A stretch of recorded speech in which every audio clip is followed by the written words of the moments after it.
Hello, good morning to all of you. Today's my topic is refraction through a rectangular slab. तो rectangular slab हम लोग ले लिए हैं और इसमें किस तरह से रिफ्रैक्शन होता है उसको हम लोग देखेंगे। तो फर्स्ट हम लोग इंसिडेंट रे लाते हैं। इंसिडेंट रे जैसे ही हम लोग लिए तो हमें क्या ड्रॉ करना पड़ेगा, नॉर्मल। ये आपका हो गया air and this is glass.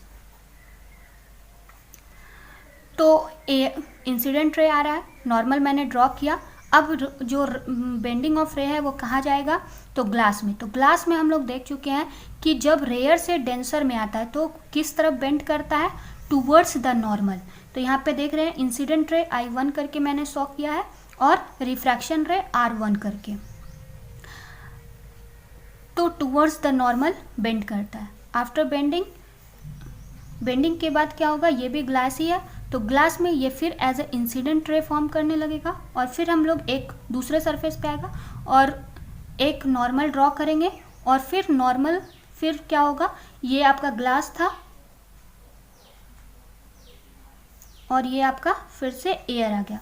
तो ये आपका इंसिडेंट रे है जो कि ग्लास में आ रहा है। अब इस सरफेस पे हम लोग नॉर्मल ड्रॉ करेंगे। नॉर्मल ड्रॉ करने के बाद क्या होगा, वो एक मीडियम से दूसरे मीडियम में आएगा, मतलब ग्लास से एयर में आएगा, डेंसर से रेयर में आएगा। तो क्या होगा कि जो हमारा रिफ्रैक्शन ऑफ लाइट है वो किस साइड होगा, अवे फ्रॉम द नॉर्मल। तो नॉर्मल से अवे फॉर्म हो रहा है। यहाँ पर एक चीज़ हम लोग ने नोटिस किया कि लाइट तो ट्रैवल करता है स्ट्रेट लाइन में। तो स्ट्रेट लाइन में जब ट्रैवल करता है तो इंसिडेंट रे मैंने यहाँ से ऐसे लिया था, तो ये इंसिडेंट रे को डायरेक्टली स्ट्रेट लाइन में जाना चाहिए इस तरह से। लेकिन क्या हुआ, ये ग्लास स्लैब से पास करने के थ्रू ये जो इंसिडेंट रे इसको स्ट्रेट जाना चाहिए था, ये शिफ्ट होकर के ये यहाँ आ गया। तो यहाँ पर क्या हुआ, शिफ्ट हुआ। ये शिफ्ट को ही जब लाइट शिफ्ट करता है तो इस रे को अब हम लोग इंसिडेंट रे नहीं कह सकते हैं, इसको अब हम लोग कहेंगे क्या, इमर्जेंट रे। क्या कहेंगे, इमर्जेंट रे। ये रे क्या है, इमर्जेंट रे है। इमर्जेंट रे जो है वो पैरेलल होता है इंसिडेंट रे के। ये हम लोग देख रहे थे, ये इंसिडेंट रे था, ये अगर स्ट्रेट जाता तो इस वे में जाता, और ये इंसिडेंट रे क्या हो गया, अब ये पैरेलल हो गया। ये पैरेलल किसके हो गया, इमर्जेंट रे के। इस रे को हम लोग एक अलग नाम दिए, इसका नाम क्या है, इमर्जेंट रे। तो मैंने यहाँ पे कुछ नोट कराया है। When an incident ray of light inter a glass slab, जब एक incident ray of light inter करता है ग्लास स्लैब में, it get refracted toward the normal. उसके बाद वो क्या हो जाता है, रिफ्रैक्ट हो जाता है टूवर्ड द नॉर्मल में। This refracted ray then strike to the other surface of the glass slab. उसके बाद ये ही जो रिफ्रैक्टेड रे था ये ग्लास सरफेस के दूसरे फेस पर स्ट्राइक करता है and further deviate away from the normal and leaves the glass slab. और फिर क्या करता है, फिर वो वहाँ से डेविएट करता है नॉर्मल से उसके और leave the glass slab to enter the air, और वो ग्लास स्लैब को छोड़ के एयर में इंटर कर जाता है। तो यहाँ पर एक हम लोगों ने अलग तरह का रे पढ़ा, वो है इमर्जेंट रे। तो इमर्जेंट रे क्या होता है, the ray of light that come out after refraction from a medium, after refracted from medium, मतलब रिफ्रैक्टेड के बाद जो मीडियम से निकलेगा उस रे को हम लोग क्या कहेंगे, इमर्जेंट रे कहेंगे। जैसे कि हम लोग यहाँ देखें, इंसिडेंट रे था, फिर ये रिफ्रैक्टेड रे हुआ, यही रिफ्रैक्टेड रे ग्लास स्लैब के दूसरे फेस पर स्ट्राइक हुआ और फिर वहाँ से डेविएट हुआ। तो ये क्या हुआ, आफ्टर रिफ्रैक्टेड के बाद ये फिर डेविएट हुआ है, तो इस रे को हम लोग इमर्जेंट रे कहेंगे। एक्चुअली में ये हमारा इंसिडेंट रे था, अगर ये स्ट्रेट जाता तो इस तरह से जाता, लेकिन क्योंकि यहाँ पर रिफ्रैक्शन प्रोसेस हो रहा है इसीलिए ये यहाँ से पास हो रहा है। तो हम लोगों ने क्या देखा कि इमर्जेंट रे जो है वो पैरेलल होता है इंसिडेंट रे का। इसके बाद मैंने कहा कि ये इंसिडेंट रे था, ये शिफ्ट करके यहाँ पे आया, तो इस शिफ्टिंग को भी तो कुछ कहते होंगे। तो हमारा एक वर्ड आता है लेटरल डिस्प्लेसमेंट, कि लेटरल डिस्प्लेसमेंट क्या होता है, ये जो इंसिडेंट लाइट था ये डिस्प्लेस हो गया, शिफ्ट हो गया, या अपने पोजीशन से डिस्प्लेस होकर के वो इस पोजीशन पे आ गया, इसी को कहेंगे लेटरल डिस्प्लेसमेंट। लेटरल डिस्प्लेसमेंट को भी मैंने डिफाइन किया है, it is perpendicular distance between incident ray produce and the emergent रे। ये क्या है, it is a perpendicular distance between incident ray produce and the emergent रे। ये जो इंसिडेंट रे था जो प्रोड्यूस किया है मैंने, वो उसका परपेंडिकुलर डिस्टेंस और इमर्जेंट रे का मतलब जो परपेंडिकुलर डिस्टेंस है जो इंसिडेंट रे मैंने प्रोड्यूस किया है और इमर्जेंट रे के बीच, उसी को हम लोग लेटरल डिस्प्लेसमेंट कहते हैं। फैक्टर क्या है लेटरल डिस्प्लेसमेंट का? तो फर्स्ट फैक्टर है thickness of the glass slab. जितना थिक होगा उतना ज़्यादा लेटरल डिस्प्लेसमेंट होगा। Refractive index of a glass slab, और third is the angle at which the incident ray enter the glass slab. तो 3 फैक्टर हो गया। लेटरल डिस्प्लेसमेंट किस किस फैक्टर पे डिपेंड करता है? तो 3 फैक्टर पे। फर्स्ट आपका हो गया thickness of a glass slab, second refractive index of a glass slab, और third angle at which the incident ray enter the glass slab. 3 आपको फैक्टर याद रखना है, क्योंकि कभी कभी क्वेश्चन पूछ देता है define lateral displacement and right it's factor. तो आपको ये 3 फैक्टर याद रखना है। आई होप आप लोग को याद हो गया होगा। लास्ट जो हमारा टॉपिक है वो है effect of the refraction of light. मतलब क्या क्या इफेक्ट, अभी तो हम लोगों ने रिफ्रैक्शन ऑफ लाइट पढ़ा है, लेकिन क्या क्या उसका इफेक्ट है वो भी हमारे लिए जानना इम्पॉर्टेंट है। तो फर्स्ट इफेक्ट मैं आपको बता देती हूँ। An object appear to be raised when place under water. मतलब अगर किसी ऑब्जेक्ट को हम लोग वाटर में रखते हैं तो वो हम लोग को क्या दिखता है कि वो अपने पोजीशन से ऊपर दिखता है। मतलब अपने पोजीशन से ऊपर दिखता है। जैसे कि हम लोग पानी में समथिंग कुछ रख दिए, कॉइन रख दिए, तो वो क्या दिखेगा? एक्चुअल जो उसका डेप्थ होगा उससे कहीं ज़्यादा वो ऊपर दिखेगा। Pool of the water appear less deeper than it actually is. जो वाटर पूल होता है या स्विमिंग पूल हम लोग देखते हैं उसमें एक्चुअली पानी बहुत गहरा होता है, लेकिन हम लोग जब ऊपर से देखते हैं तो हम लोग को लगता है पानी तो बहुत कम है और हम लोग उसके अंदर चले जाते हैं। फिर जाने के बाद हम लोग को पता चलता है कि वो पानी तो बहुत ज़्यादा है। इट इज़ ड्यू टू, ये भी आपका एक इफेक्ट हो गया। थर्ड मैं बता रही हूँ, it is due to refraction of light star appear to twinkle at night. मतलब जो ट्विंकलिंग ऑफ स्टार है वो भी किसके कारण होता है? रिफ्रैक्शन के कारण, रिफ्रैक्शन ऑफ लाइट के कारण। Sun appears flattened at the time of sunset and sunrise.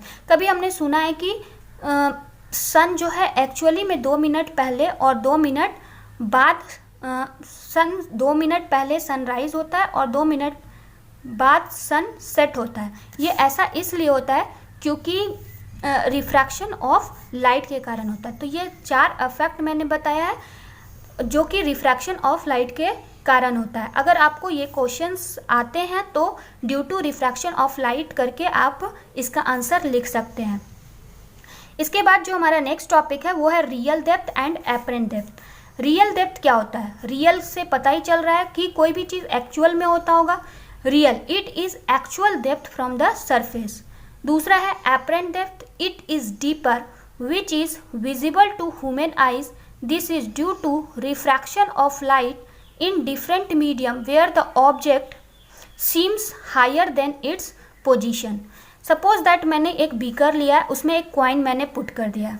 ये कॉइन मैंने पुट कर दिया है और यहाँ से मैं एक स्ट्रेट लाइन ड्रॉ किया है। तो ये मुझे अगर हम स्ट्रेट में देखेंगे तो ये इस तरह से दिखेगा, लेकिन फिर यहाँ से मैंने एक इंसिडेंट ले लिया है। ये तो डेंसर मीडियम हो गया क्योंकि वाटर है, और ये आपका एयर है तो ये रेयर मीडियम हो गया। तो डेंसर से रेयर एक आपका इंसिडेंट रे जा रहा है। तो इंसिडेंट रे जा रहा है तो हम लोग नॉर्मल ड्रॉ करेंगे। नॉर्मल ड्रॉ करेंगे तो क्या होगा? एक मीडियम से दूसरे मीडियम में जा रहा है, डेंसर से रेयर में जा रहा है, तो क्या होगा? लाइट किस तरफ डिविएट करेगा? तो away from the normal, away from the normal deviate कर रहा है। लेकिन जब हम लोग इसको देख रहे हैं तो क्या होगा? हमारा ये जो अवे फ्रॉम द नॉर्मल है ये कहीं ना कहीं इस लाइन से कहीं ना कहीं मीट करेगा। जहाँ पे मीट करेगा वहीं पर हमें क्या दिखता है? इमेज दिखता है। तो हमको इमेज दिख रहा था, एक्चुअली में ऑब्जेक्ट हम यहाँ रखे थे लेकिन इमेज यहाँ दिख रहा है। तो ये हो क्या रहा है? एक्चुअली में ये जो ऑब्जेक्ट हम जहाँ पर रखे हैं, ये जो डिस्टेंस हुआ इसको हम लोग ये जो डेप्थ हुआ, ये वाटर का डेप्थ है ना, तो ये डेप्थ को हम लोग रियल डेप्थ बोलेंगे। और कॉइन यहाँ रखे थे और अभी यहाँ दिख रहा है, तो ये जो हमको दिख रहा है ये क्या दिख रहा है? एपरेंट डेप्थ दिख रहा है। ये अपेयर हुआ हुआ दिख रहा है, इसी को हम लोग एपरेंट डेप्थ कहते हैं। इसको मैंने AD से डिनोट किया है। उसके बाद क्या देख रहे थे कि रियल यहाँ था, एपरेंट यहाँ था, तो एक्चुअली में हुआ क्या, ये रियल से एपरेंट में गया तो एक पोजीशन को शिफ्ट किया ये, इसीलिए मैंने यहाँ पे शिफ्ट को दिखाया आपको। तो क्या हो रहा था, रियल ये था, रियल हमारा पूरा ऑब्जेक्ट यहाँ रखे थे हम लोग, लेकिन हमको अपेयर यहाँ पे हो रहा था, तो अपेरेंट डेप्थ यहाँ हो गया। और क्या हुआ, इस दोनों के बीच कुछ शिफ्ट हो रहा था, तो शिफ्ट मैंने यहाँ रखा। एक्चुअली में कहीं ना कहीं ये रिफ्रैक्टिव इंडेक्स होगा, इस वाटर का भी, एयर का भी, कुछ ना कुछ तो रिफ्रैक्टिव इंडेक्स होगा। तो ये सब किस पे डिपेंड करेगा, रिफ्रैक्टिव इंडेक्स पे। इसीलिए मैंने यहाँ पे लिखा है म्यू। म्यू जो साइन होता है रिफ्रैक्टिव इंडेक्स का, मैं पढ़ा चुकी हूँ आपको।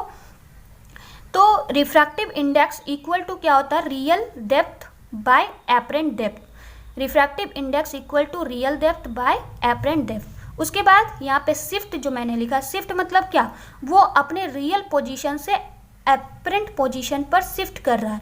तो शिफ्ट इक्वल टू क्या हो जाएगा, real depth minus apparent depth.